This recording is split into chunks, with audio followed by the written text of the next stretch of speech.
All right. So as folks come in, I think we're going to begin to get started because we have such an enriching conversation today. And I don't want anyone to miss a single minute of what is about to be discussed and shared. I'm Van. My pronouns are they and he, and I'm part of the Next River team. And I'm really glad to see everyone. Actually, you know what? Let me figure out how to do gallery view so I actually can see folks' faces. Um, but really glad to have everyone here. I'm part of the Next River team, and we are all very deeply appreciative that you've all chosen to spend your Friday morning or Friday afternoon with us here. Um, I know it's technically kind of, we're close to the end of the week. I know folks are feeling heavy. I know the world is heavy. But I hope that this space is a place of light and reflection for all of us today. So thank you again for joining. We thank you. I think your spirit will thank you. Um, so before we get started, just a couple quick housekeeping things. This event is being live captioned, so if you would like captions on and you like while the discussion is happening, you can there should be a show captions button at the bottom of your toolbar that you should be able to click, and so those will be able to generate in real time. So thank you to our captioner, Anna, who's making that possible right now. Additionally, as folks speak, if you can keep your mic off while our speakers are talking, that will allow us all to hear what everyone is saying. And then lastly, there will be a Q&A section at the end of the discussion. So if you have any questions as they come up, we'll actually be kind of combing through the chat and pulling out questions to bring back at the end. So feel free, don't hesitate to drop a question in the chat if anything comes up.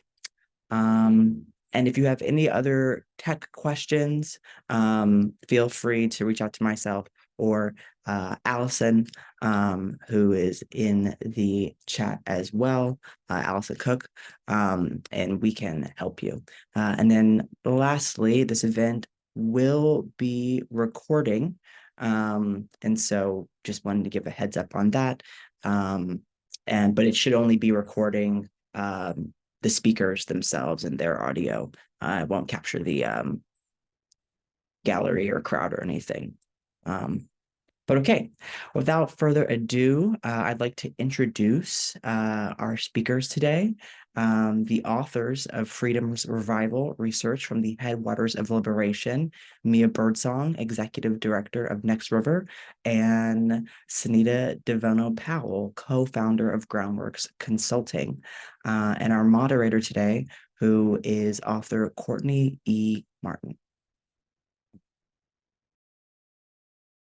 Hey, so great to be with you all here today and be in conversation with my dear friend Mia, who I know quite well, and Sunita, whose work I've gotten to know through this beautiful field guide, but whose person I am just getting to know. So I'm really honored to be here. And we definitely want your questions, so please let's make this collaborative.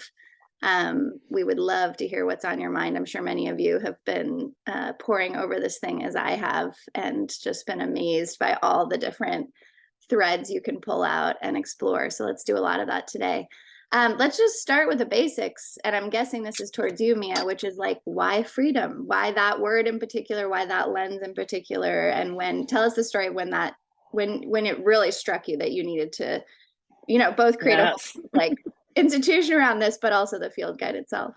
Yeah. I mean, I will say that I think that part of this started in 2016, during after the presidential election, and kind of realizing some things about um, what the landscape we were in, and that it was a landscape that the right had really dreamt up a long time ago. Part of this came from when I was doing research for my book in like 2018, and came across like research about freedom that really reframed it as something that was a collective process. Um, and that just really resonated with me.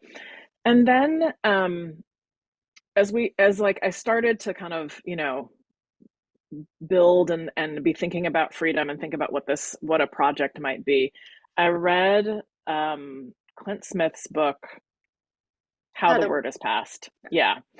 And in it, first of all, you should totally read it if you haven't read it, everybody. But in it, he talks about this. Also listen to it if you're an audiobook person. Him reading it is extremely So wonderful. I started listening to it, and then I had to buy it because I had to underline, Oh yes, like highlight things. So I did both. Do But both. so he's recounting visiting Monticello, Jefferson's plantation, and they apparently have done a lot of work in terms of like how they talk about that plantation. They talk about it as a plantation, not just Jefferson's home. And the tour guide is explaining that Jefferson really valued having the time and like spaciousness to think and read and write, and that was really like key to all of the work that he did to think about, you know, creating a country and the Federalist Papers and like all of the writing that he did that's so foundational to what America is. Um, and that, you know, so he's like writing about freedom, right? He's writing about these big existential ideas to build a new nation. And he wasn't great with money, apparently. And when he would run out of money that allowed him to have all that space, he would sell a person. And I was so struck by the idea that these these thoughts and visions and this thinking depended on the subjugation of other people. Like he literally sold a person in order to like have, you know, free time. And that really made me think about like what is like he may think that individually he's having this experience of freedom, but that it requires the unfreedom of other people. Like doesn't sit well with me for a lot of reasons, but just this question of freedom made me think about like, well, what is like, can we as individuals be free if our freedom requires that other people are not free? And I feel like that solidified this idea that like freedom absolutely has to be a collective process. You know, and one of the questions that we went into the research with was about this question of that I think is presented to us that like individual agency and collective well-being are like intention in some way. And I wanted to figure out if that was really true. And I think part of what we found in the research is that individual agency is facilitated by the well-being of the collective, and that it's really about like everyone having access to their individual agency so that they can think and dream and envision, and that they're not, you know, some people aren't struggling to have their basic needs met while other people are, you know, buying houses for their horses or something. I love that end sentence, Mia. Sunita, do you want to riff on that at all, or you want me to keep moving? Okay, great.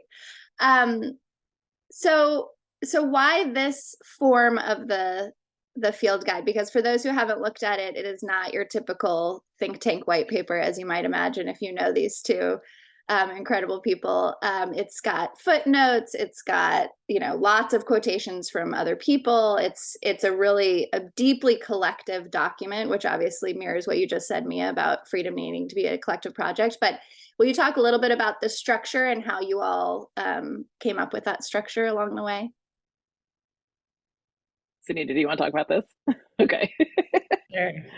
Because this was so much fun, and I miss all of the work that we did together. Me too. I know. So I think one of the things when me and I first started talking about this, there was this idea that there would be some end product, and she was very open to what that would be and look like. And I think the project, as much as it has been an exploration of freedom. It's also been an experiential exploration of freedom. So we were really trying to like play with what processes made us experience the things that we were writing about. And, you know, we would send each other these random voice memos. There were this sort of collage process of like trying to open up to all of the ways in which freedom is framed and then sharing them with like a texture that wasn't just words on a page. And I feel really strongly that knowledge is felt, and you trying to like evoke that in this process was part of how we got to this structure. And then the other thing, and I'm sure Mia has more to say, is, you know, this idea of the way in which we have a binary around the individual and the collective. And people are like, this is my work, and I'm an author, and I'm going to cite this one person, and there's a clear genealogy. It feels so false. You know, we're all being influenced and constituted by each other all the time. And we really wanted to figure out how to reflect that on the page. And, you know, we were in conversation with each other, we're in conversation with other people. And so it was really important to like try and make that alive. And so I think that was part of the footnotes. That's part of the appendix. There's like all these people that we don't necessarily cite, but who I think about or think with or influenced by, that all have something to say on this subject because it's so big. So yeah, that was part of the process. I think too that, I mean, one, like tackling a topic as massive and kind of deeply thought about and researched as freedom is honestly a little intimidating. And I think we felt some humility about how we were going to approach this and wanted to really be presenting a conversation, right? Or the beginning of a conversation. And so we wanted to have not just, you know, there's the people that we interviewed, there's all of the books and articles we read, they're the people whose thinking just influenced us, but we actually wanted to make the conversation apparent to the reader. So we had, you know, one of the things we did is we sent an early draft to 12 people. I asked 12 people to review, like read the early draft and like share their questions and comments and critiques. You know, and I thought maybe like 3 or 4 of them would agree to do it, and 11 of them agreed to do it. So we have this, you know, kind of these rich, like we have regular footnotes, right? But we also have these footnotes that are really responses from the people who entered into this conversation with us. That's so beautiful. And I will say, okay. Courtney, I need to say, like, just again, in terms of like lineage, like I got the idea from your book because you had footnotes from our friend in your book where she was like responding to the text, and I just thought that was such a powerful way to be like to present your expertise, but to also recognize that it's not the only expertise. Thank you. Yeah, my book's called Learning in Public, so it was a good way to learn in public. Exactly. Sunita, I wanted to do one follow-up with you because what you described is so gorgeous. I just love like the playfulness and the collage process. And I know you've worked and, you know, are constantly in the constraints of the academy. And I just want to make clear what a huge contrast that is. Because it's like right now we're talking about it and it's so beautiful, but I'm like, wow, like, can you just speak a bit to the contrast in your life of those two experiences? And like, I mean, I know Mia, she shapeshifts through the world in this way. So like, I'm not surprised she wrote it this way, but I am amazed that you're able to like both live in the academy in the way that you are and be this creative and joyful and playful. So could you speak a little bit to that? That's such a huge topic. And it's a constant tension. So, you know, I'm currently doing a PhD at Emory on reparations, and I was writing a paper last night, and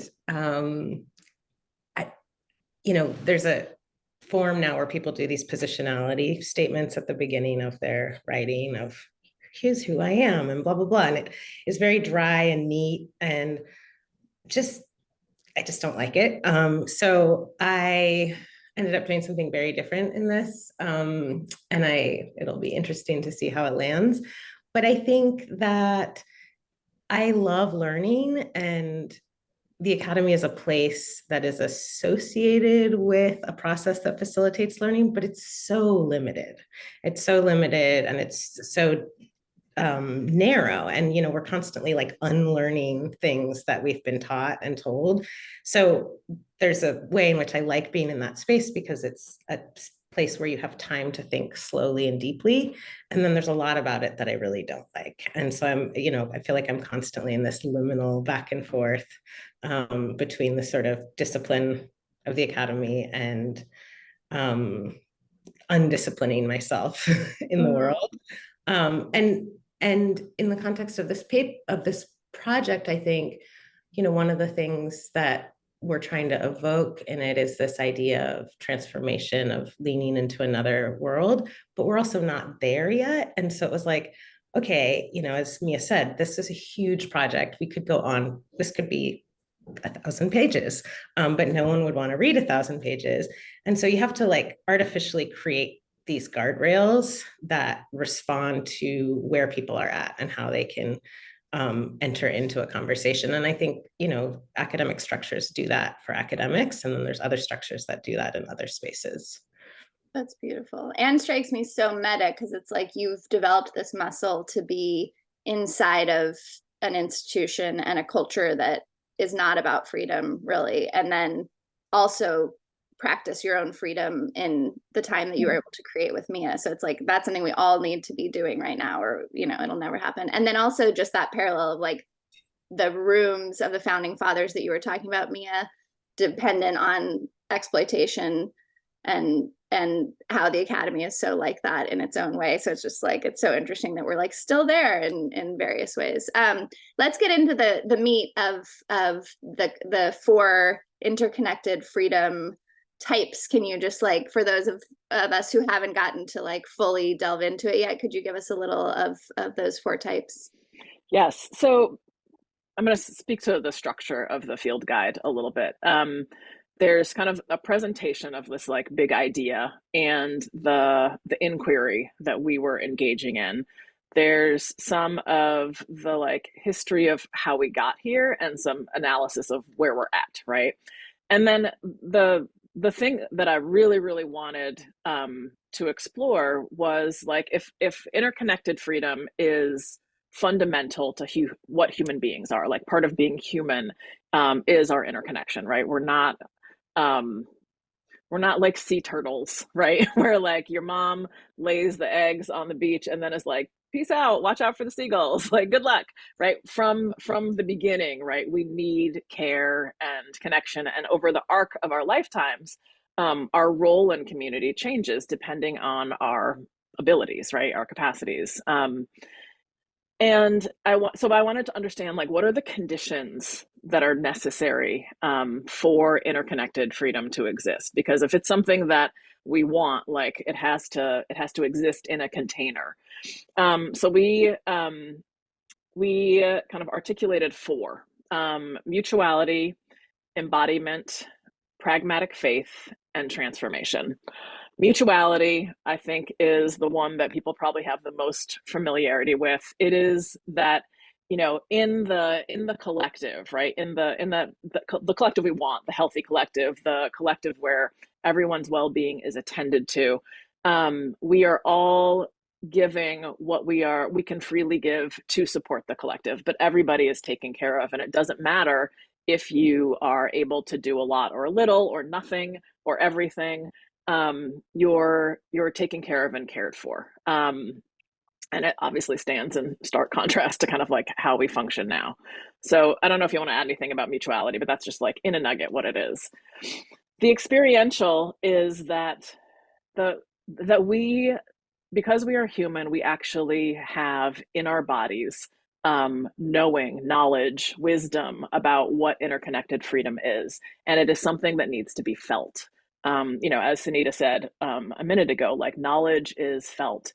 And the experiential is really about like how we all recalibrate our internal compass to collective freedom, and that allows us to experience it more deeply, to know what it feels like, what it looks like, what it tastes like, how it holds us. and it allows us to see its absence and see like where we can like lean into it, right? The experiential is the thing that opens our metaphorical freedom aperture, so that we recognize something that we re-recognize, we remember something that is inherent to being human, but that our lived experience may not have taught us. Pragmatic faith operates in the present, and it also, like, that's one of the time frames it operates in, and it also operates in the kind of past future time frame. It is the way in which it's the idea that we should be in the world in ways that support the well-being of people we don't know at all, and that they are doing the same for us, right? So one of the examples I sometimes talk about is like, if there are communities that live along a riverbank but they're really far away from each other and they don't know each other, you are like, the idea is that you would have faith that the people who live upstream from you aren't like, dumping their cow shit in the water so that your water becomes undrinkable, that you just don't behave in that way, even though it doesn't necessarily affect you. Or so you don't think it does, or you can't draw a straight line to how it affects you. And then the other way is that it operates into the past and the future, that there are things that our ancestors did for us that they didn't ever benefit from the thing they were trying to do, right? They didn't actually reach that thing.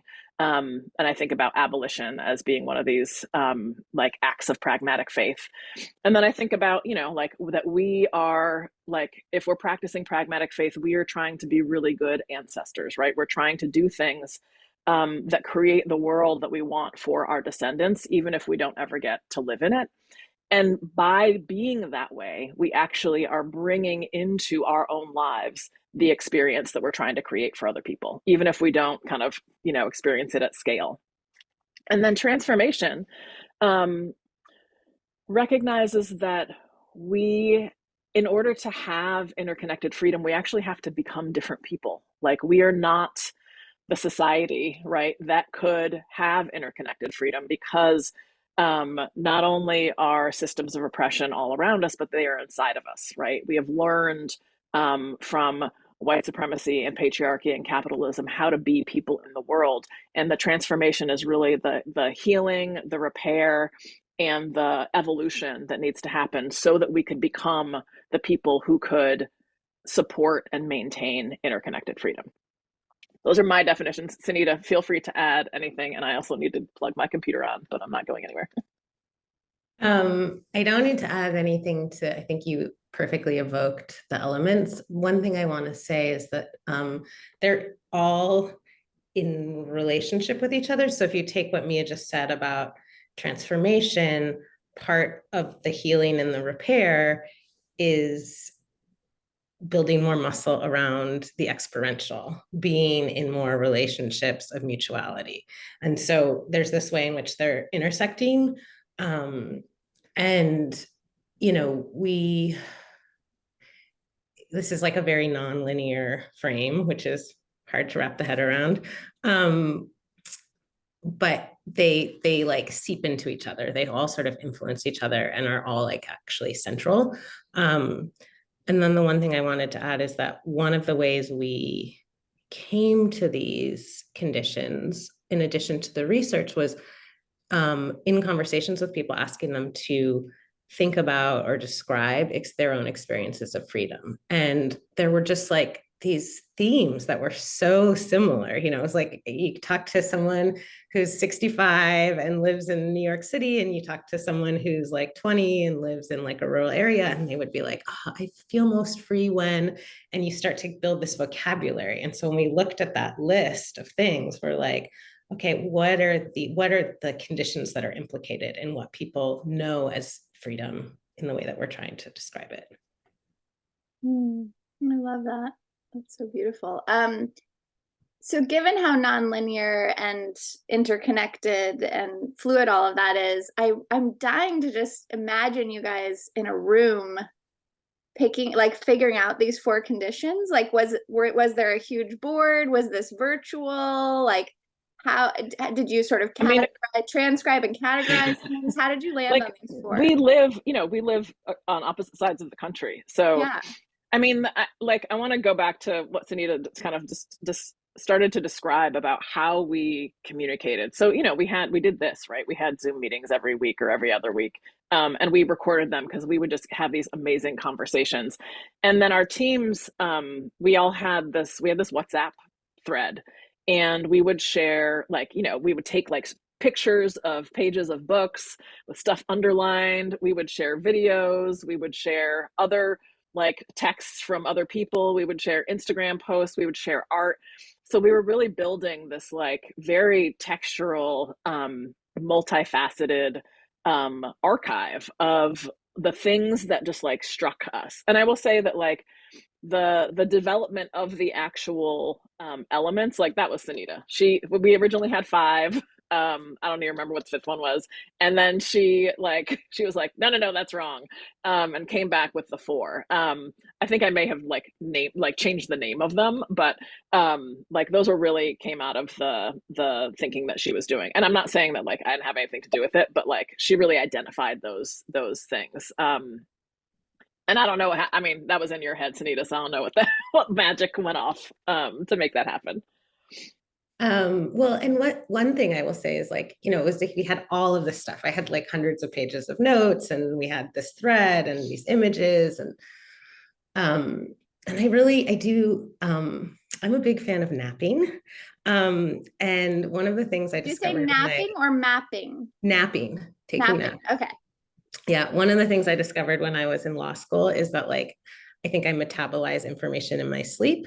And so when I was studying for the bar, I would do a practice thing for 2 hours and then take a 20-minute nap and just do that all day. And that was sort of how I felt I could absorb huge pieces of information. And I think this was similar. I would, be reading something and then just lie down for a while and sort of see what came up. And then, yes, 100% nap ministry. And then the other thing that was really helpful is we are in different places. And right when I was trying to organize all of this stuff into these elements, I was on the West Coast, and Mia and I went for a long walk, and we walked along the shore, and it was a 2-3 hour walk, and just I was sort of telling her what I was thinking. And it was really, I think, the combination of being in movement together outside that helped reframe these things that were on the page. I love that. I have a very visual memory of going on a walk with Mia and her telling me about her relationship with you, Sunita, and just the joy in her was so palpable. So it's just I love this kind of work that's born of a friendship and it is a mutuality, speaking of the conditions. I mean, I think that honestly, that's so much of what this came out of our own experience of practicing collective freedom together, right? Sunita and I knew each other before, but we hadn't really spent time like that together. And I feel we developed this friendship through this practice of interconnected freedom. And that just it's totally magical. It's so magical. It also, I'm really hearing the way in which you all honored neurodiversity and the ways that different people's brains work and different modes of knowledge and response. And so that's a lesson for all of us who are ever working on generating something that's for the public, is trying to remember that the beauty of all of our brains working so differently is that you could take a nap and metabolize something. Mia can take a walk, everyone has their ways of understanding this. I just want to go back to this beautiful sentence. In order to get to interconnected freedom, we have to become different people, and ask you each to answer, how did you become a different person through the creation of this field guide?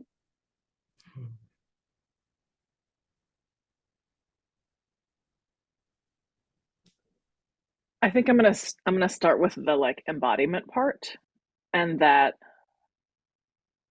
engaging in this the thinking, right? I mean, maybe it's actually all the parts, right? Because I was just gonna say it's actually the transformation part too. There's a way in which I feel I started to walk through the world as a freer person, and I started to see where interconnected freedom already existed. And I feel that gave me a kind of, and I'm thinking out loud literally right now, so I'm thinking about this. I feel like seeing it gave me a kind of like both clear understanding of how this is who we fundamentally are as human beings, in our relationships with each other, but also in our relationships with the rest of the natural world. That we are nature, right? Like we are part of everything. And that was so like inspiring in the most profound way, right? Like not in a Hallmark card way, but like deeply inspiring, and gave me a lot of hope. And I think that there was also a sense that I was doing my part, right? That there was something that felt like not just purposeful, but that like this is the piece that I'm here to do, right? And that pragmatic faith that like this is an offering, that because freedom's revival, right? Like the field guide is just the beginning of what we've conceived as a like 100-year culture change project. If this is what we want, our society to be, it's not going to happen in a grant cycle or in a decade, or even in our lifetimes, right? This is generational work. And my ancestors who were abolitionists, like they taught us that this is how this works. If we want to change the world, like at the core, like we want to change these very deep rooted things, that we have to do our part, and then like whoever comes next does their part. And there was something about like the clarity of that I feel like allowed me to walk through the world as a freer person. So I want to start with the fact that Mia created space. Like the framing that she had of this being a 100-year culture project. Like, I work, even though my company is not a nonprofit, I work in like a nonprofit adjacent culture, and we do like housing and community development. And it's always like, we need this thing yesterday with no money, and the urgency is extreme. And that's a very hard place to imagine, like when you're in crisis and reaction and triage all the time. And so just the opening of like, think about something that would get us to where we want to be in 100 years really shifted my ability to make sense of where I am right now in the world.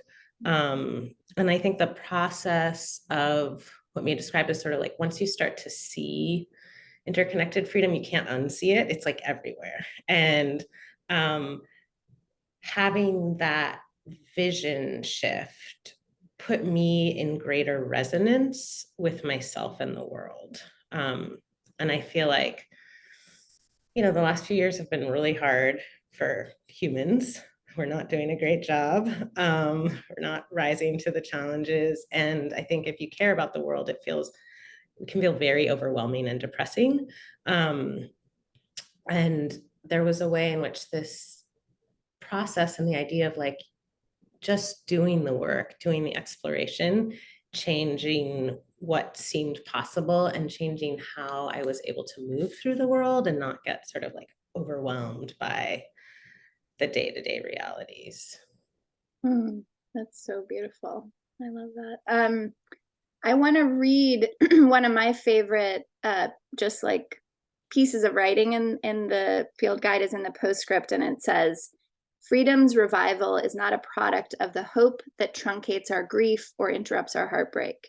It's not of the hope that rushes to rebuild on unhealed terrain. It's not of the hope that hurries past the discomfort of not knowing what to do." And it feels like you just spoke to that in what you shared, Sunita, about like the urgency, but also the long-term piece, the healing, just the time-space continuum that we think we could do this work in. So I was wondering if you all could talk a little bit about that, because obviously there is urgency. There are people who are very unfree in this moment, and all of us care deeply about changing those material conditions today or tomorrow or as fast as we can. And yet this is a 100-year project, and we have to practice freedom now for the world that we want. So can you just talk a little bit about that interplay between urgency and patience?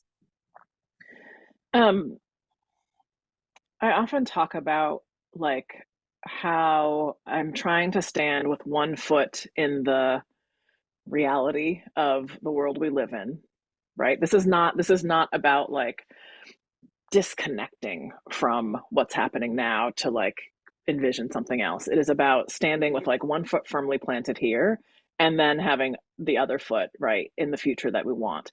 And neither of those is a stable place, right? It's a constant shifting. Sometimes that the walk with the 2 feet in those places feels easeful, and sometimes it's like this foot is trying to stand on top of the ocean and this one is on an icy cliff. And it's in the paradoxes of that. It's in the tension between that, right? It's in the things that this world is demanding and the things that this one is inviting us into that I feel like the work is. And there's no shortcuts, right? There's no, like, so much of the actual work that needs to happen is that, like, we need to pay attention to all of the harm that's happened and that is happening, right? And deal with it, right? Like, because the healing and repair allows us to become the kinds of people who would no longer do whatever that harm was. And the world that we want to live in is not one where, we have better prisons and more cops, right? It's the world in which like harm happens way less, and when it inevitably does, the way that we address it is a human way, right? Is recognizing that, anger, violence, abuse, like all the terrible things that we do as humans come from pain and come from harm. And that if we want to actually have a world where we're caring for each other, where we're loving each other, like we need to address harm in a completely different way. And sitting in the grief of that, right? Actually feeling our grief and recognizing, I'm just checking with my body right now as I'm talking, right? Like feeling, right? Like getting to know the wisdom that our bodies have to tell us about what it is we need as individuals, but also in relationship with each other. That is the thing that gets us to where we're going. And I think that we often are terrified of that tension. We can't hold the paradox. We are so not cool with discomfort and with not knowing. One of my mentors said to me, and I feel like I repeat this all the time because it was profound for me at the time. I was in this transition where I felt like the role that I had in the communities I was part of was shifting. And I knew that it was no longer what it had been, but I didn't know what it was anymore and what it was going to be. And I was feeling like super impatient, and I wanted to like, understand what possible roles there were for me and like, read things and, talk to her and have her give me advice about it. And I said, I'm in this like this place of not knowing. And she was like, that's the best place to be. She's like, because in that place, everything is possible. And if you move to what's next from a place of being uncomfortable with the not knowing, you're going to move to the wrong place. You're just choosing something in order to not be here. She's like, but if you wait until what's next like reveals itself to you, then you know that you're going to get what you need. And I was like, fuck you. I hated it and immediately knew she was right. And I think that we are so quick to move away from discomfort, to move to what is familiar, even if what's familiar is garbage, right? Even if it's terrible. And that means that we never get to allow the time and space for like what's possible, right? Like what's beautiful, what's joyful to emerge after our unknowing. I love that. It also, I just had, first of all, I want someone, is there an artist on the call who can paint or draw or make a block print of Mia's 2 legs in these 2 places? Like I just had this like image come up, or maybe Mia will do it someday. And I'm imagining in the unknowing you napping, Sunita. Like I was just like, that's a little literal posture of unknowing, right? Is to be like, okay, I've seen all this stuff and now I'm gonna lay down and let it like integrate. It's so beautiful. Anything you want to add to what Mia just said, Sunita? She said it so perfectly. I think this is my academic hat. It just, I'm a firm believer in, or very influenced by abolition feminism, which I think really embodies a lot of what Mia is describing.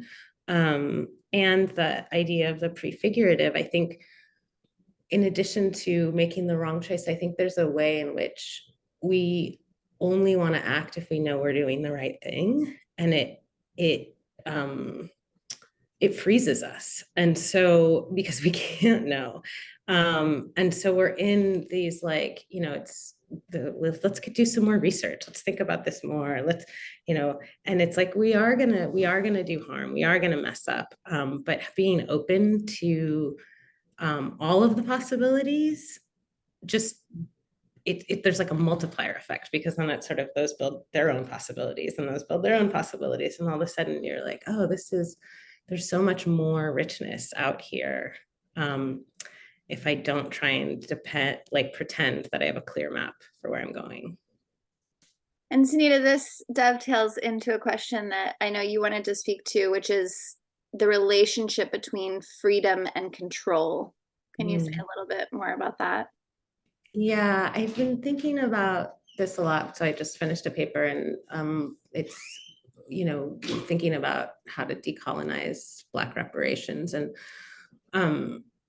so it's a lot about like, how do we think about personhood or humanity outside of frames of property, which we don't actually do. Like even in our free state, it's like you are expected to regulate oneself, which is a form of ownership. We like demand rights because we're entitled to them. And so there's this like possessiveness that's constantly at play. And I think that's different than regulation.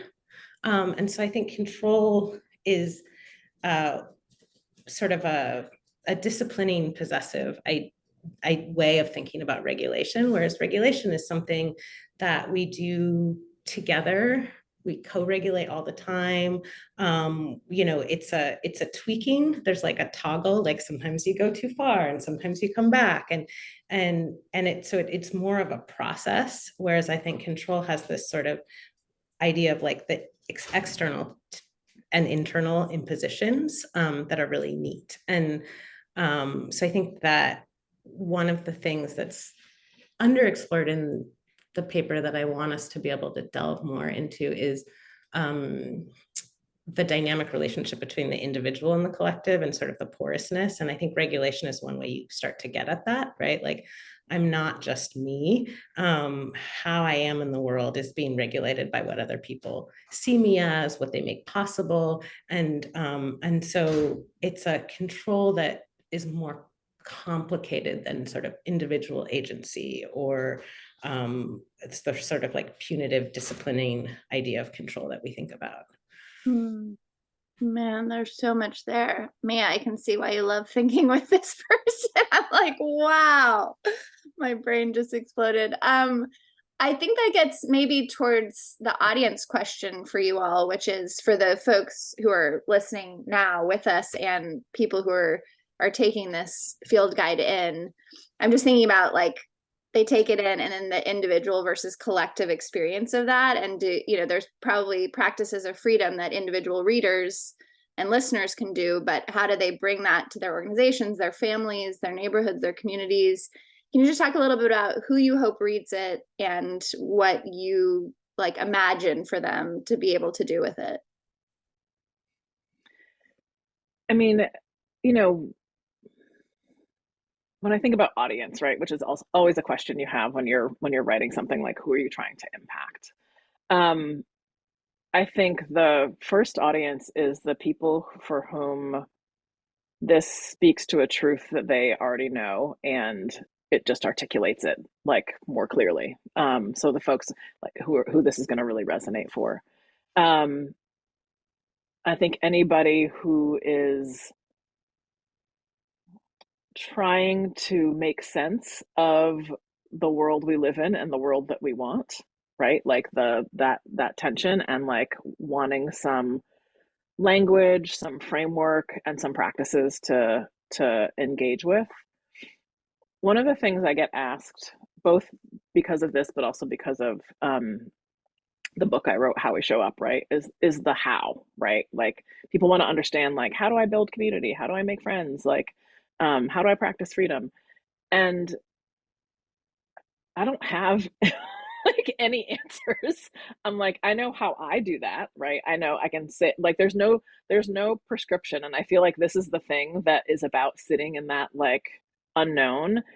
And it's about taking the information in, right? And then really like quieting yourself and listening to what it is you long for. And then there's some courage that we have to seek it out, right? To ask for it, to go toward it, to try to see with new eyes so that you can recognize it when it's there. Um, but there's no like, here's how you make this better, right? Here's how you like do the perfect thing.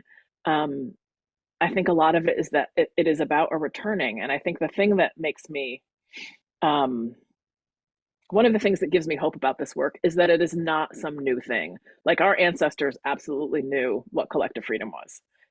So it's not like we're not inventing something. The reason we call this freedom's revival, right, is because we are returning. It's about returning to something that we actually have forgotten and need to remember. Um, Mm. and that for me, I'm like, phew, we have to like invent a new thing, right? Like this is not some like unknown. Um, we all know it. We just have to like remember. Um, Mm. that's my answer. Um, I think about my students. I've been thinking a lot about my students. And we've been in a lot of conversations about what's happening in Gaza and how to bear witness to such like in such a hard time. And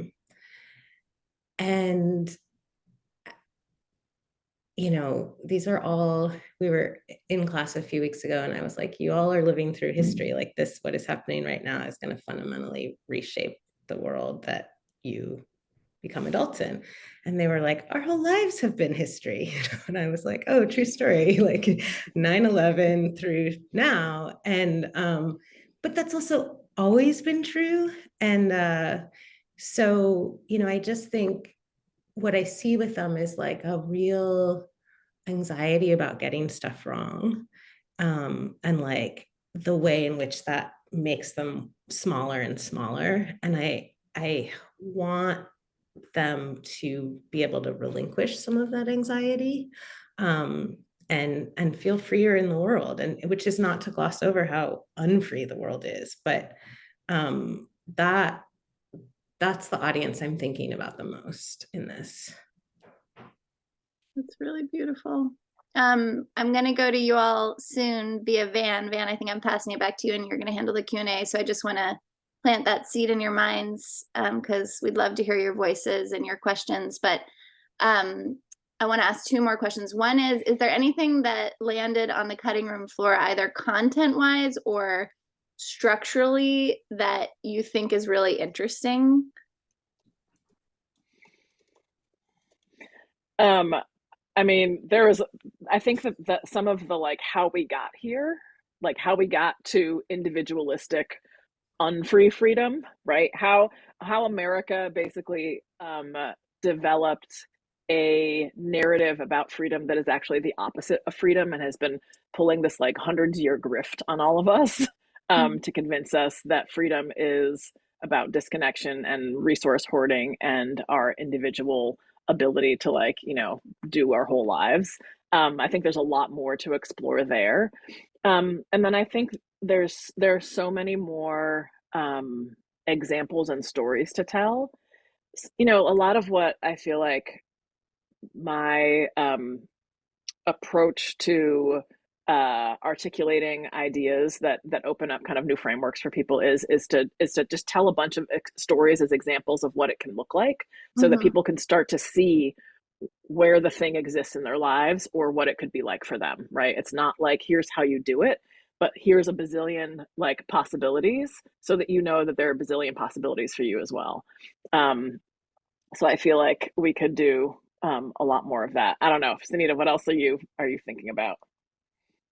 Yeah, I think that that's right. I think, we did and, me and I are both Black women. So like we have our traditions and genealogies. So I feel like there was like a natural call and response format, but that there could be something more cacophonous. And like thinking about having, a simultaneous conversation with a group of people, and sort of how that group dynamics amplify voices in thinking in a different way. Of course, all the history stuff, because I was like, this is so fascinating and outrageous, and I want to research this forever. And then, I think again, there's some way of like thinking about how to braid the elements together, which I sort of alluded to, that I think through stories could do, so that this idea, again, I'm really trying to move us away from the like binary thinking, enlightenment categories. And so it's like, could we present mutuality and transformation together? Could we present, we sort of had to like make these false cuts to have things fit into clear categories. And I think with more space, you could start to like quilt and braid it. And that would be really fun.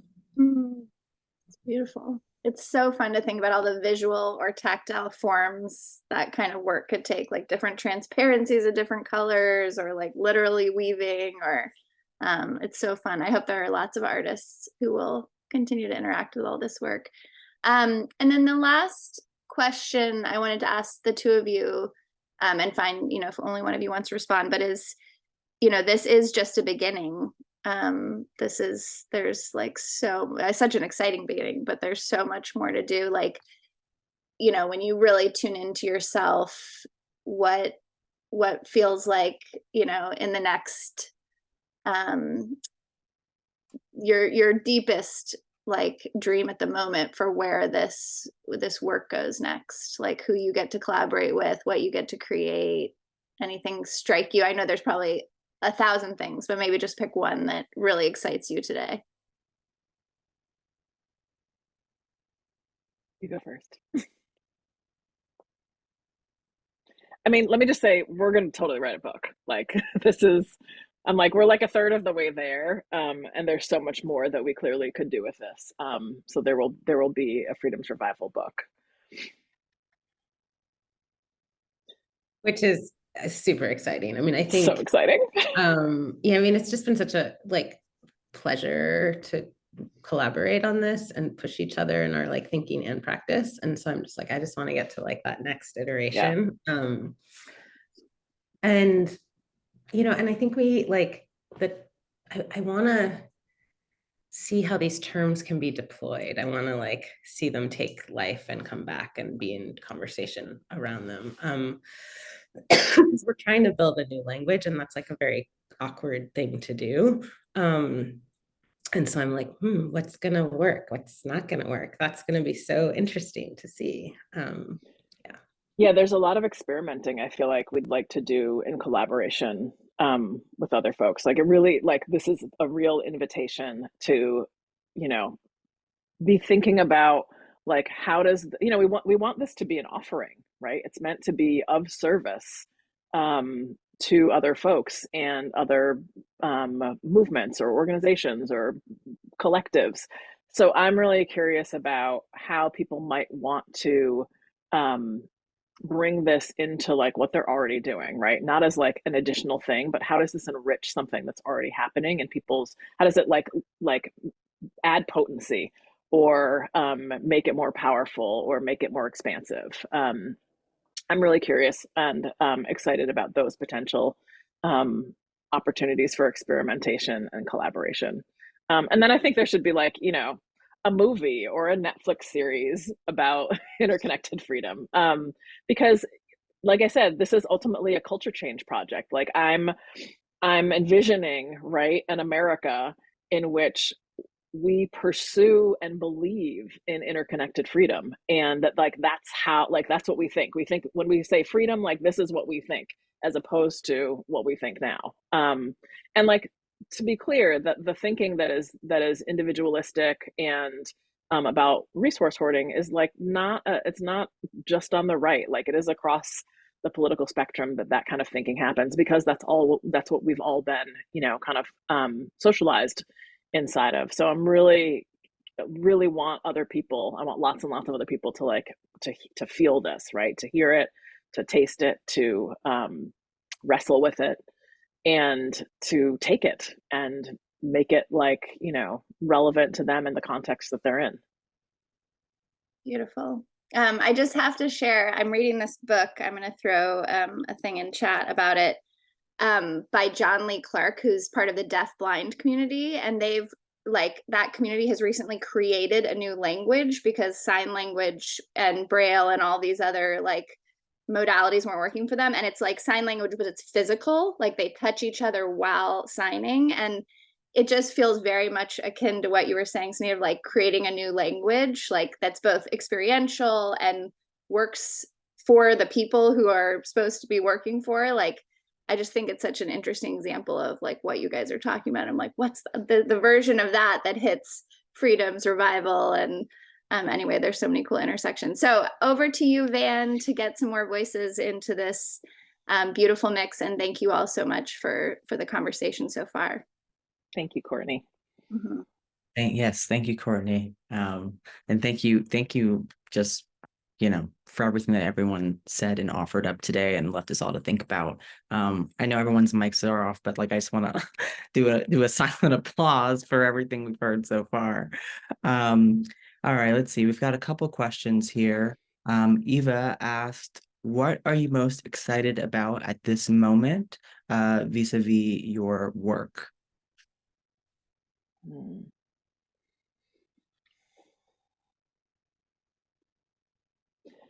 I mean, I think that I'm just going back to Sunita, what you were saying about your students and like what we're all bearing witness to in Gaza, and the way that so much of what we see in terms of solidarity, right, is a practice of pragmatic faith. Like, it is the collective freedom piece is emerging and is underneath so much of the solidarity that we're seeing. And I think there's been this demand to recognize that despite the kind of propaganda machine, right, that tries to say like Palestinian freedom and Jewish freedom are like at odds.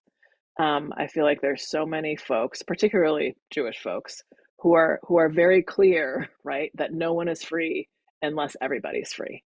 And I think that kind of like wresting away of the dominant story about what it means to be a Jewish person in the world and who Palestinians are, and to like recognize that safety, well-being, and freedom for anyone is very dependent on it for other people, has just been, obviously, like, this is an incredibly like heart-wrenching, devastating thing to witness, but to see the ways in which people are claiming each other, when part of the world would like to pit them against each other, feels really profound and beautiful. I love that that's where you went, Mia, because I immediately started thinking about Gaza when you asked the question, Van. And I think on the adjacent to what Mia just said, it's not a counter. You know, one of the reasons I said I really want this, I think about my students with this, is a lot of them, we've had a lot of conversations about how much they don't believe in nonviolence. And it comes from an experience of having having been denied access to being a grievable body. And so there's a way in which what is happening in Gaza right now is terrible and horrific on a variety of fronts, but the narrative around it in the United States, I think, also reflects like how deeply we need transformation and and how much violence occurs without it. And so, I think this is where the urgency hits in a different way, where like, this process has been fun and reflective. And then I come back from my class on Fridays and I'm like, oh man, we need a different frame. We need different ways of making sense of the world. And these we need to like figure out how to lean on each other instead of the breaking.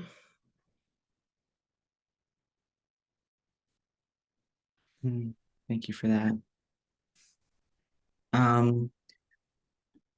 As we have room for some more questions. Does anyone want to come off mute, perhaps, and share a question, thought, positive thought back? I think we have one hand raised here. Trying to see whose hand that is. If someone has their hand raised, they can come off. Hello.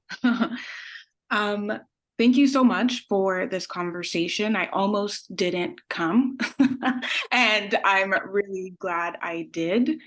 First, the inspiration around the kind of creative way you approached the kind of white paper-esque document that you put together is really inspirational to me, as someone who's also trying to just envision our future. And I guess my question for you, as I'm kind of downloading everything that you've shared today, is around how you, I guess, envision or are working towards making this, like democratizing this work. Because, even the way we're speaking today in this conversation, and, I imagine everyone on the call is not only has a certain level of potential privilege or access, but there is something about the way that we talk about freedom sometimes and transformation that I think sometimes excludes the people who, particularly when you talk about co-regulation, Sunita, I think and that's just based on my experience, so maybe you have a different one, but sometimes it feels like we're not speaking in terms that the typical person would understand, to be able to implement in a way in their real lives that will make actionable impact. So I guess the question is, how do you envision this being for everyone? Or do you? Is it, and I guess that's the question. I hope that makes sense. I really appreciate that. I think anytime you're like creating a thing, writing a thing into the world, like who it's for and who it's accessible to should be a question. I think the thing that I think about is that this is in many ways it's an intellectual offering, right? Like we're talking about these big ideas, and the ways that this work shows up cannot just be on the page. In fact, most of the way it shows up cannot just be on the page. And part of what I think about is, and it also is not going to be, part of the way this work shows up is not just going to be with us. Like otherwise it would utterly fail. So part of what I think about is like, how are folks taking this and making their own versions of it for the people that they are in relationship with, right? When I think about like who this is for, so much of it is for my own communities, right? It's for the people I already know, or who, again, like the people for whom this is a very clear truth that they haven't necessarily articulated yet. And because it's a 100-year project, like my first audience is not the people who would vehemently disagree with it, right? It's not the people who would be like, whatever, we don't have to go down that road, but like it's for the people who get it immediately, right? So in asking that question, I feel like part of what it invokes for me is like, who else needs to make this their own, right? Who is going to read this and then transform it in some way so that it is for a different group of people? And I don't think that we are like the best people to do that. But part of why we wanted this to be an offering was so that people could feel free to take it and utilize whatever resonated in the ways that made sense for them, for the work that they're doing, for the communities they're part of, all of that. And I love this question. And I think it's, when I was saying we're trying to build a new language, I'm literally saying that. And I think what happens when when there's a thing that you don't have words for is the language can get very complex or it gets very long. And so like, we now are familiar with the idea of settler colonialism. You don't have to read a book, it becomes a shorthand. And hopefully that will emerge through other people making this work their own. But if I say freedom, everyone's like, I know what that means. And all these ideas are going on in their head. And we're trying to like push against that. So it requires some like maze-like language contortions, which is why language is not the best way to do this. But hopefully over time, that language will become clear and a new vocabulary will come up that people can then be like, I understand this, I'm making sense of it in a particular way. And then I'm seeing in the notes, even the idea of trauma, trauma is like a term that sort of didn't exist outside of, certain therapy communities 20 or 30 years ago. And now it's sort of shorthands and we think of certain things. And I think we're going to need to do a lot of that for this work. Thank you so much. The other thing I want to say, I see Mac's hand is up. So I'll go to Mac after I say this thing that I'm about to forget. Oh, yes. We started to share this work through experiences. We designed these small kind of intimate experiences because we understood that the way that this is probably best conveyed is not actually through talking, right? It is through it's through how we be in relationship to each other. It is through our own imaginations. It is through our bodies. And I know one of the things that we're really excited about over the next year is doing more experimentation with like, what does it look like to bring people together and have a shared experience of collective freedom, right? So that it's that calibrating of our internal compass. Like, I feel like I just want to do a bunch of that with folks so that we know what it feels like and we can start to see it. And that it is not, there's no like I said, there's no, anytime anybody asks me a how-to question, I'm like, I don't know. Like it is really going to vary. It really is about like sitting with our impatience to know how to do the thing and explore it. Mac, you go ahead. Hi, everybody. So my question, this is Luna. My question is about, so one of the things I loved most about the writing is the relationship that you kind of weaved between the self, structures, and the system.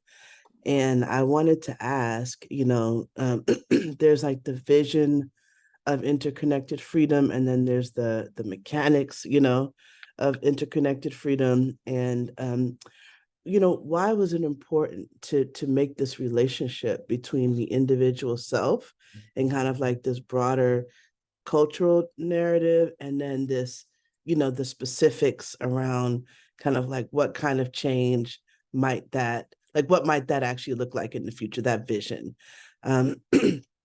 Yeah, I don't see many projects like this that engage the self, in a conversation about broad, systemic, long-term visionary change. So why was that so important to you? And that's it. And Luna says thank you as well.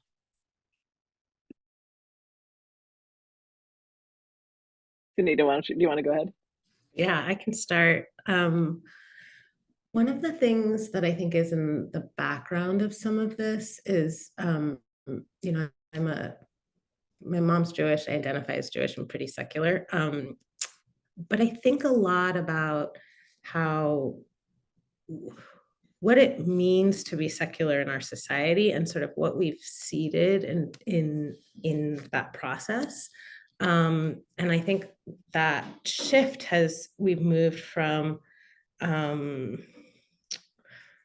understanding the like profound and sacred through religion to through therapy in a lot of ways.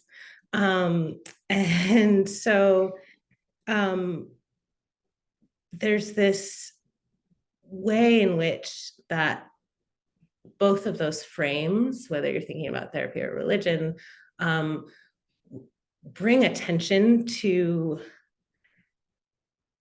the ethics of the individual, the way that they move through the world, and the sense of future possibility. And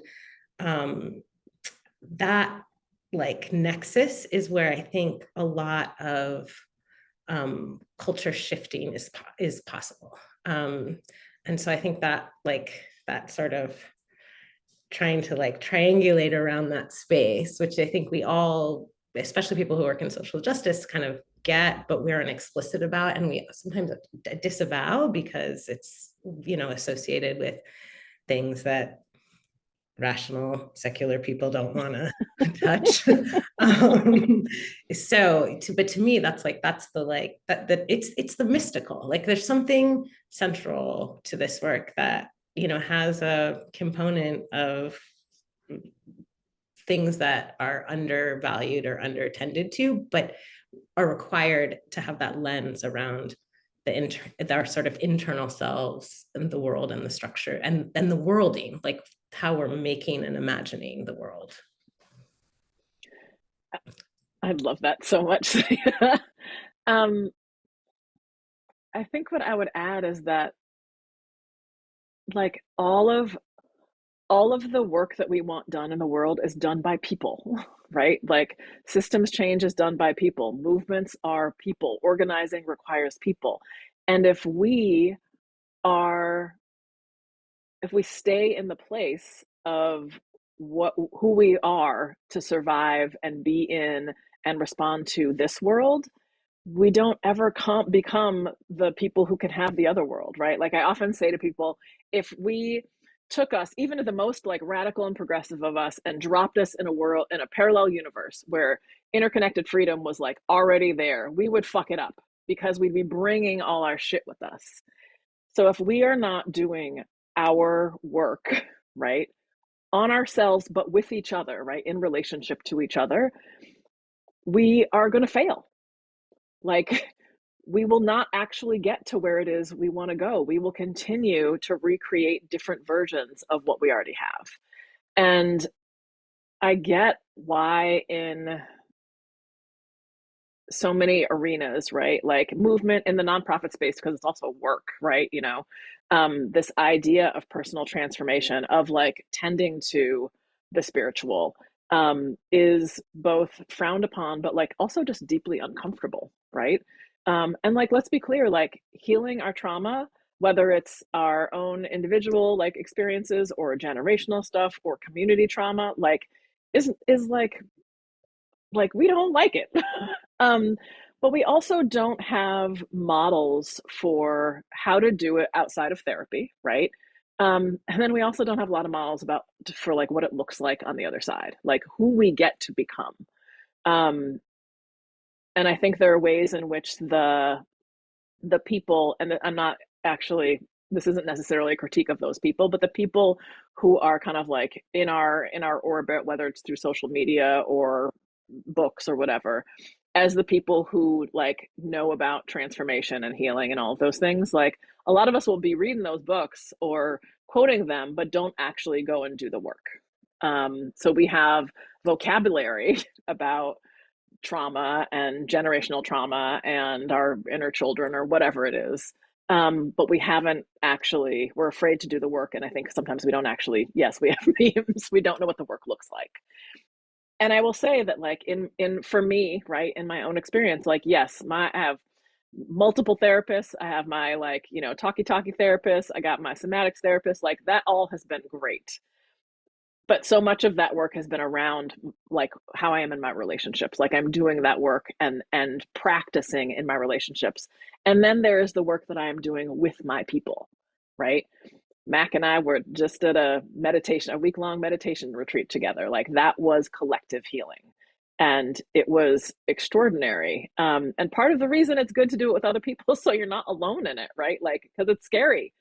Don't do that shit by yourself, y'all. Do it with some people.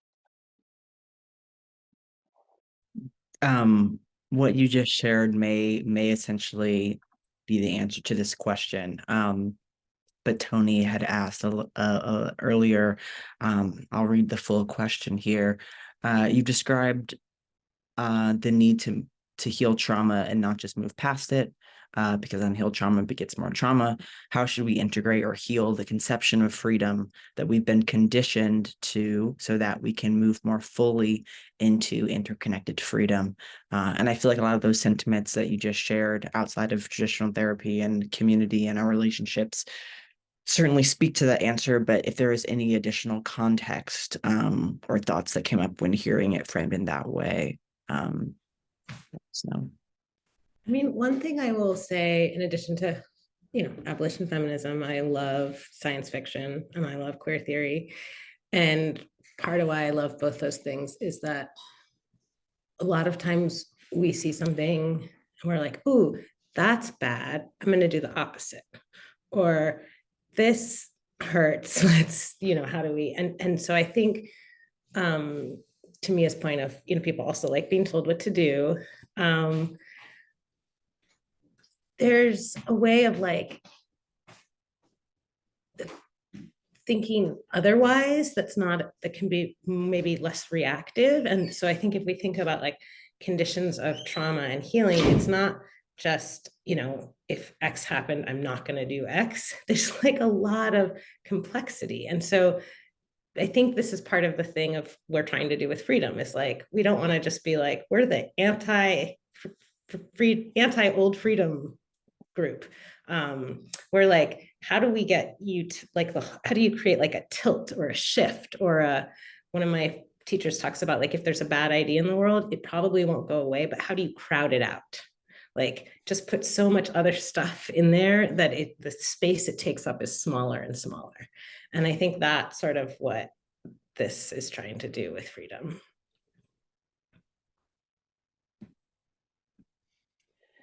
I think there's this piece here too, where it's like, I want us to trust ourselves more, like trust. I feel like I have a like there's a part of me that is like very wise. And she don't always come out, right? Like there's lots of times when she is like far, far away and the other parts of me are yelling loudly. But if I can get quiet enough, right? And she has space to be curious or contemplate something, I feel like those wise parts of us will give us some sense of like the how.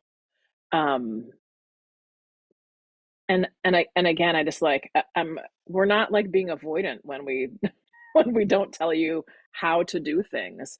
I think it really is that like the work of figuring out the how is what it is that we are meant to be doing.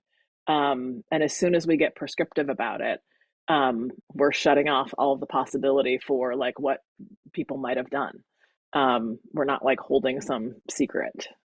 It really is that like the work to do is to figure out the how for you and for the folks that you're in relationship with. Thank you for that. I have a question. Yes. Something that I think it was you, Mia, that said it was, and you were kind of just speaking to it in this, but something that resonated with me was, the notion of listening to what it is you long for, and then, effectively conjuring the courage to seek it out, which I think you were just speaking to in this point here, of just finding not just your why, but I think I liked what you said, the how to do it, because I think there's the like, here's what I'm supposed to do here, or here's what I want to do, what I desire to do. then the next step, I think, is okay, here's how to do it. But I think even that how from here's how and then the doing it is that's where the courage comes in. And I think that and I'd like to hear from both of you. Where do you find that courage in your everyday? Because I think that courage can be practiced. I think it's like a muscle. Like I think we can take it in these small steps, but then also in these larger jumps that you've both made, both like in your career, but also just in your own personal practices of kind of emancipating yourselves from the current conditions of freedom that we understand. Yeah, how do you find the courage to go from the okay, here's how to do it to then the actual doing? Sometimes you just stumble on it. I think about in public health, there's a whole frame of if you're going to quit smoking or drinking, that you make the decision, but then the distance between that and the behavior change can be the biggest distance of all. And it makes me think about jumping into a cold body of water when it's hot outside. And sometimes you go put your toe in and it's really slow and you're like, ooh, I'm going to wait until I get hotter. You can tell I don't like to be cold. And then sometimes you just jump in. Sometimes your friend drags you in. I think that there's so many pathways. But part of the question about developing the muscle is to notice the pathways and be like, oh, I did this thing and that happened. Or, this was, my friend was with me and I didn't have any trouble getting into that cold water. And that to me is the muscle, is the being able to see the different ways to build courage. I love that. I love the stumbling. I think about I often think about well, when have I been courageous in my life, right? I think about, God, I mean, the models that I feel like I've had and other people for what courage looks like. And then honestly, I'm a little competitive. So I try to also be around people who are doing some of the work, and I'm like, oh, I don't want to be left behind. I want to be able to still hang with them and have all my shit together, so I better get to it. That's my little, that's my internal hack is actually knowing that I like to be competitive and yeah, being with people who are doing the work and watching them and being inspired by that and driven by them. I mean, again, for me, this is for me, it so much of it is about who am I in relationship with? How are we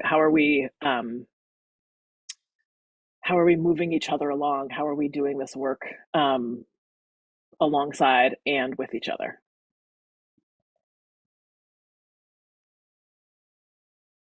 I also I also do sorry, I also do this if I know what the thing is and I'm just staring at it, I will often do a when I'm 80, right, or 90, will I regret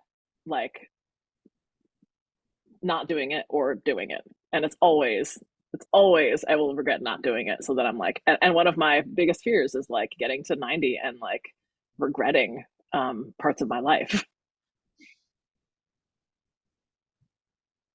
I totally get that. I just saw a comment that Jeremy put in the chat, and I think it resonates with this. And it's this, the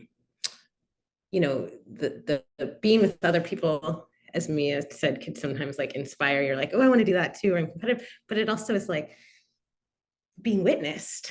And to me, there's a connection between being witnessed and love. And so when I feel witnessed in a loving way, that makes me more brave. And I think that's true for a lot of us.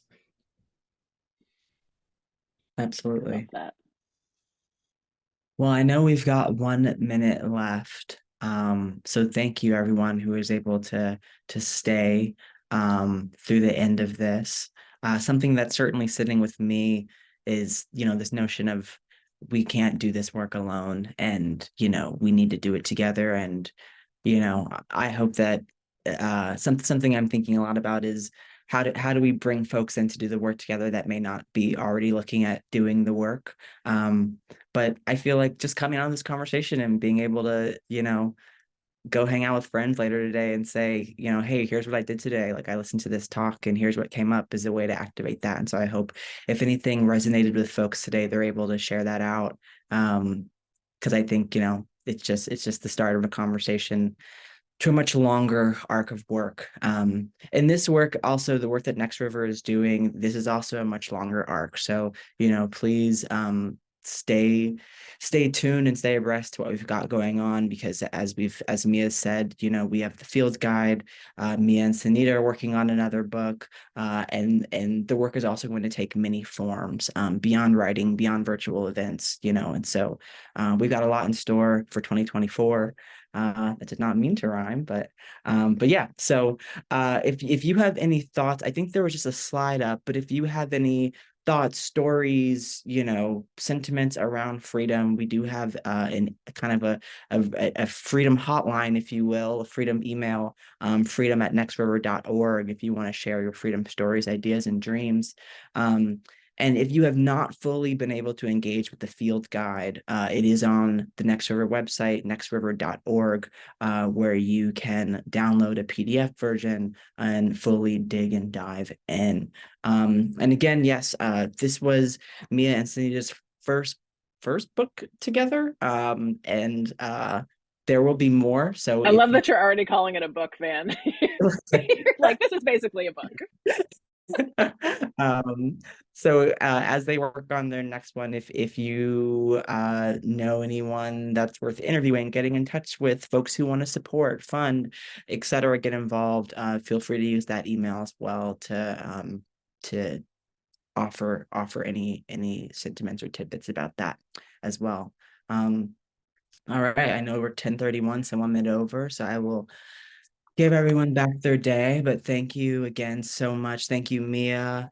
Thank you, Sunita. Thank you, Courtney. Thank you, Next River team. Thank you, Allison. Thank you, Madeline, for collecting questions in the background. And I hope everyone has a great Friday. Bye, everyone. Thank you so much, y'all. Bye. Thank you.